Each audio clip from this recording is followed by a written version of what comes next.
I arise today to give voice to concerns about the pending battle over what is referred to as the debt ceiling. We are told that the ability of the United States to pay its bills on time, to pay its interest on bonds, will expire on November 3rd, which is only about a dozen days from now, less than 2 weeks.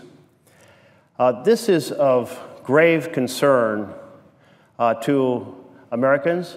In fact, if it hasn't been a concern to someone, it should be, because it touches almost every American household. Now, this is all about the question of whether, when a bill comes due for previous spending, whether we're going to pay the bill on time or not. This is all about whether or not, when interest comes due on Treasury bills, we are going to pay the interest on time or not. Well, great nations don't pay their bills late. They're expected to be organized and competent and have their act together. But there's also a tremendous incentive to pay on time, because when you pay late, the interest rate on your debt goes up because you become less creditworthy. Now, many folks in this chamber say we should operate like a family, and we should think about family values when it comes to finance. Well, here's the connection with how families operate. They know that if they don't pay their mortgage on time, if they don't pay their insurance on time, if they don't pay their Target bill on time, then their cost of credit is going to go up. Their credit score will go down, their cost of credit will go up.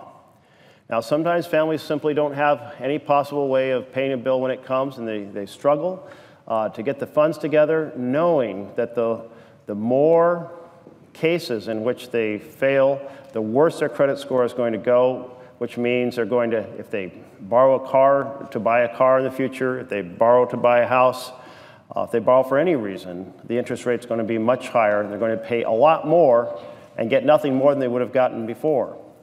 So families understand that you pay your bills on time. That's fiscal responsibility. But some may have forgotten that this lesson is not just anchored in theory, this is in practice.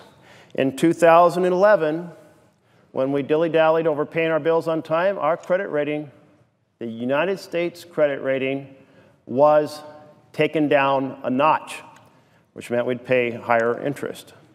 Or how about 2013, just 2 years ago, when we failed to act responsibility and the government shut down, and it cost us 120,000 jobs, but it also cost us, by our best estimates, about 70 million more in interest that we wouldn't have otherwise had to pay because interest rates went up.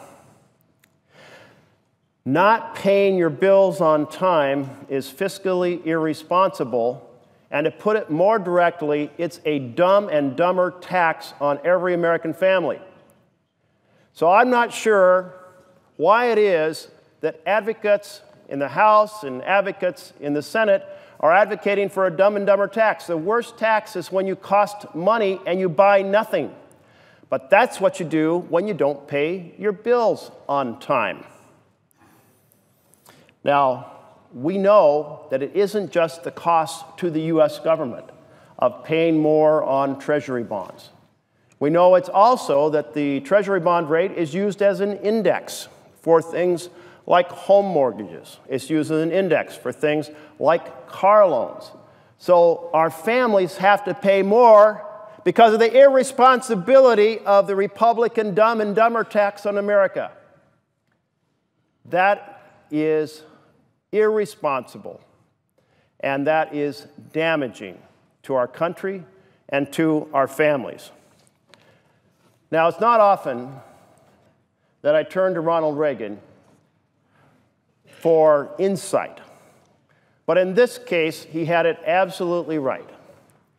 Ronald Reagan said fiscal responsibility is paying your bills on time. And he had a number of times he spoke to Congress and said, don't do a dumb and dumber tax. Or to put it in his own words, when he was at a radio address in 1987, he said, this brinksmanship threatens the holders of government bonds and those who rely on Social Security and veterans' benefits. Interest markets would skyrocket. Instability would occur in financial markets, and the federal deficit would soar.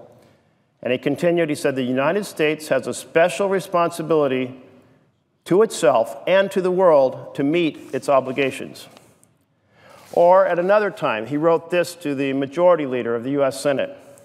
He said, the full consequences of a default, or even the serious prospect of a default, by the United States are impossible to predict and awesome to contemplate. And he continued, denigration of the full faith and credit of the United States would have substantial effects.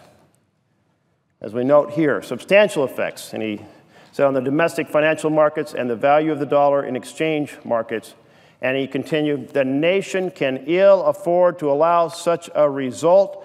The risks, the costs, the disruptions, and the incalculable damage lead me, and this is President Reagan speaking, to but one conclusion: the Senate must pass this legislation before Congress adjourns. So let us listen to the voice of reason on fiscal responsibility to pay our debts on time. Let us not adopt the Republican Dumb and Dumber tax of failing to pay our bills that extracts huge costs, as President Reagan recognized, both in our nation and on our families. Thank you, Madam President.